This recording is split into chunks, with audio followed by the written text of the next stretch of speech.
Oi, tudo bem? Começamos agora o Conversando Evangelho, o estudo semanal do Evangelho segundo o Espiritismo, tradução de Guilom Ribeiro.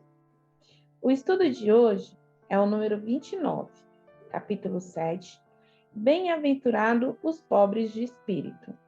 Itens 3 ao 6, aquele que eleva será rebaixado. Em nome da Casa Virtual Luz Espírita Caville, agradecemos a presença da Michele, do Ney e da Ana. Convidamos nossa amiga Michele para fazer a prece inicial.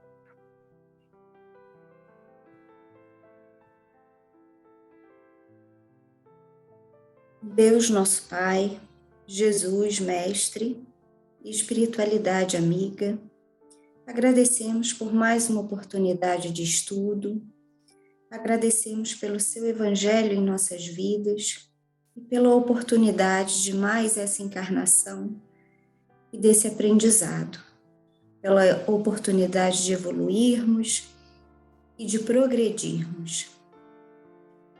Pedimos a presença dos nossos mentores espirituais nesse estudo para nos auxiliar e nos intuir, para que tudo corra bem e que possamos compreender e ser compreendidos também, e aprender e auxiliar a todos aqueles que necessitam desse aprendizado também.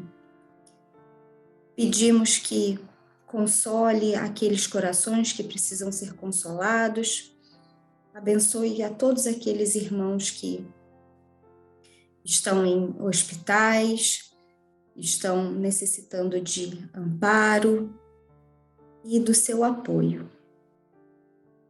É isso que pedimos e agradecemos, em nome de Jesus, que assim seja.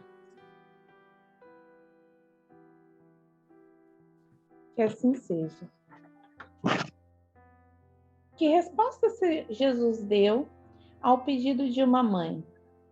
Que estes meus 2 filhos tenham assento no teu reino, um à tua direita e o outro à tua esquerda.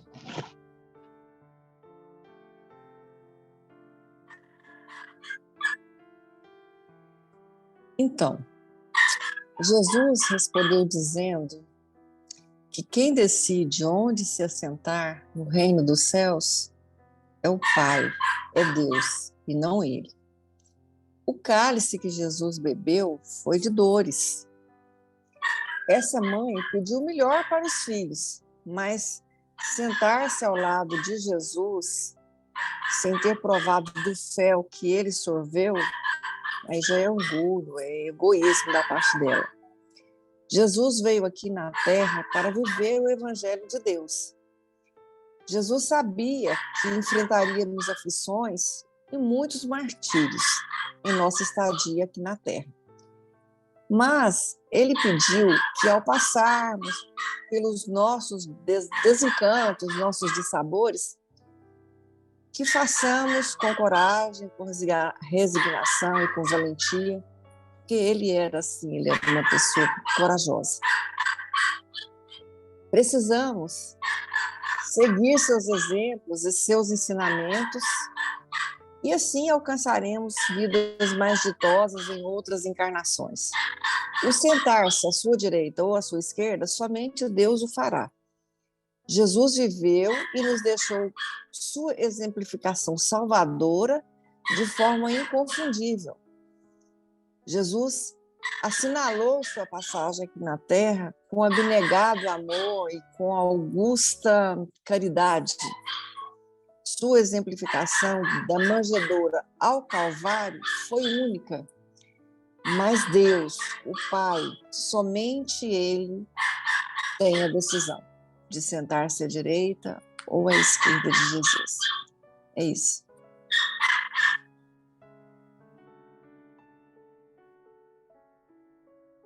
Muitas vezes nós temos a pretensão de nos julgar, né, merecedores de estar ao lado de Jesus.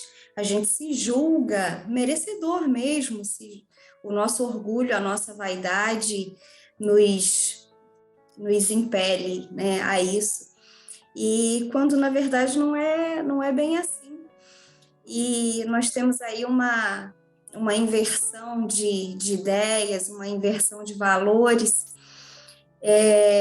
E vou reproduzir uma historinha que eu escutei há muitos anos atrás, numa casa espírita. Eu não me lembro a fonte, foi de um palestrante, então, assim, não consigo reproduzir na íntegra, mas foi mais ou menos assim.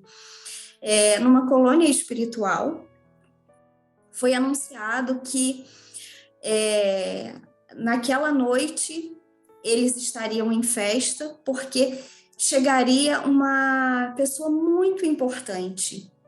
Então, que todos se preparassem para receber aquele espírito que era muito especial, que estava chegando da Terra e que merecia ser recebido com muitas honras e muito carinho por todos. E os espíritos na colônia começaram a especular: nossa, mas quem será? Será que é algum político? Será que é algum famoso? Né? E quando deu a hora, que chegou lá o veículo, saiu uma senhora muito simples, trajando um vestido muito simples, uma sandalinha muito humilde, e o dirigente da colônia espiritual apresentou aquela senhora, falando que ela foi uma professora de uma cidade do interior do Brasil, e que dedicou a vida dela a uma escola muito pobre, e que ela dava grande parte do salário dela para ajudar na educação daquelas crianças. E que ela não fazia ideia do bem que ela fazia. E ela, quando desencarnou, ela ficou até surpresa com aquilo tudo, porque ela não esperava, né? Então, o que a moral da história, né? A grandeza, né, dessa senhora. Muitas vezes o político, o famoso, né, ele já teve o mérito dele aqui, ele já teve a fama, porque ele foi vaidoso, ele foi orgulhoso, e ele não vai levar nada disso para o mundo espiritual. Ao passo que as virtudes a gente leva, né? Como essa senhora, que não fez esperando nada em troca. O que ela fazia?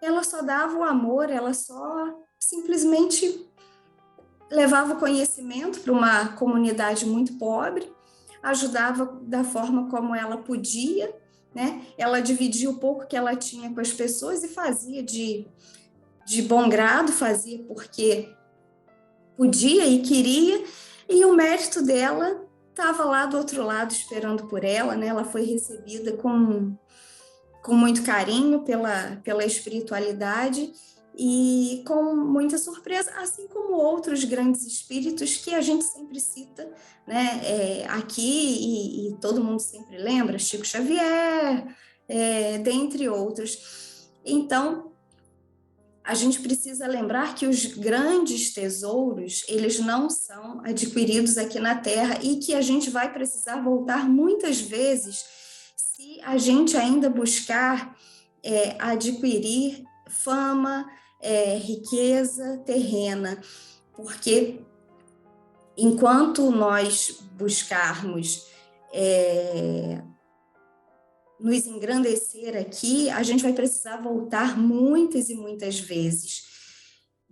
E as nossas virtudes, né, que vão nos elevar, porque a gente não vai levar título, a gente não leva linhagem, a gente não leva glória nenhuma para lá, né? Pelo contrário, a gente só leva o que a gente... o que a gente produz de moral, né? A nossa elevação espiritual, realmente. Então, fama e poder, elas vão ficar por aqui, infelizmente. A traça e o tempo, eles vão corroer, lamentavelmente. É isso.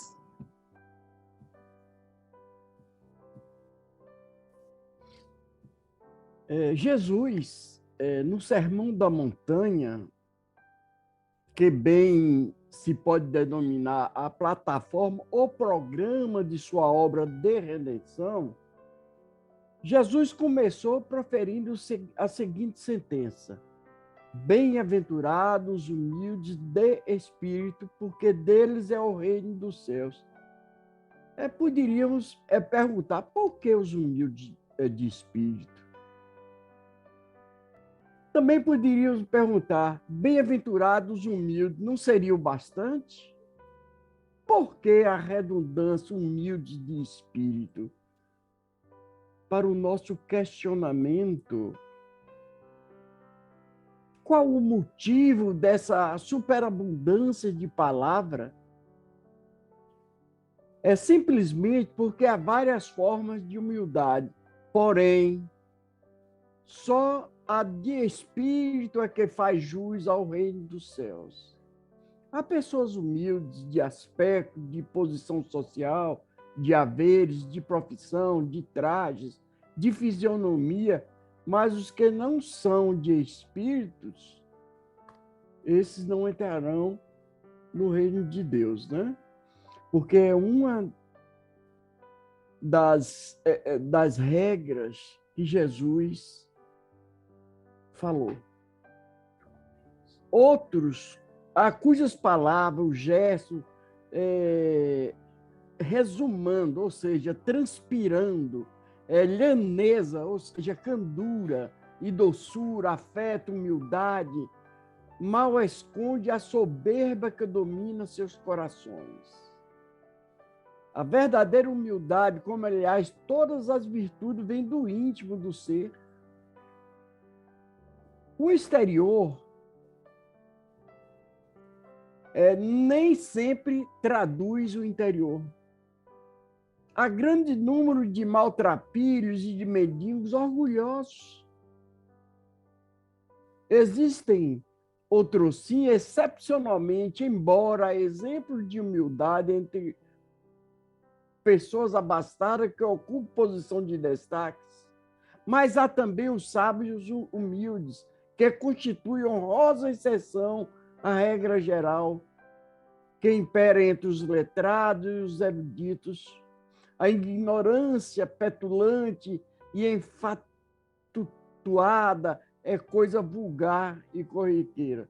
Pois bem, meus irmãos, há entre os chamados ministros de Cristo que se encontram orgulhosos, compenetrados de toda a ideia de supremacia, convencidos que só eles cabem a determinados privilégios de ordem e caráter divino. Porém, a moral cristã em muita gente não passa de esfera do entendimento, de região puramente mental, não sai do coração, do seu eu, ou como se diz, do self, né? Do ego. Jamais atinge o círculo do sentimento, a zona do coração. E é do coração, no entanto, que vem o bem ou o mal, a virtude ou os vícios. O orgulho, sob seu aspecto multiforme, é a grande pedra de tropeço da humanidade.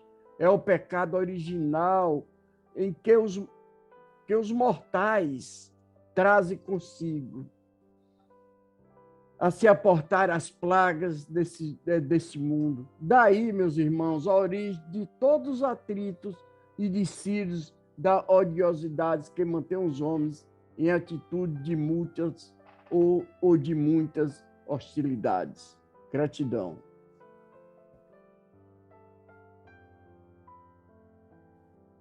Obrigada, Ney. Obrigada a todos. Obrigada pela colaboração de todos no nosso estudo da noite. Pedimos para o nosso amigo Ney fazer nossa prece de encerramento. Vamos nos serenando, nos colocando à disposição da espiritualidade, para que possamos, de coração, agradecer esta bendita oportunidade. Senhor Jesus, Estamos muito agradecidos pelos momentos que tivemos aqui nesta noite. E que possamos meditar nas palavras aqui deixadas por todos os nossos companheiros e companheiras de jornada. Retirando tudo que de proveitoso tivemos neste conversando o Evangelho. Fica conosco, Senhor. E que possamos cada vez mais buscar em Ti Teus ensinamentos, para que o nosso crescimento espiritual se dê a cada dia. E também, Pai, que toda essa vibração amorosa se estenda aos nossos companheiros que não puderam estar conosco hoje, nessa noite.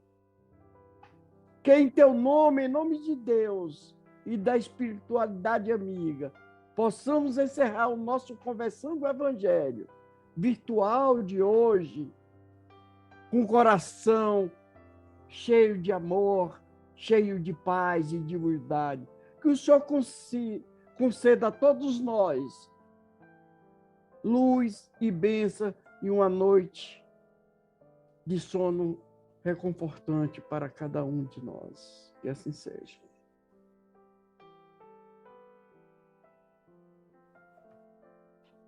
Assim seja. Tenham todos uma boa semana e até o próximo estudo. Fiquem com Deus.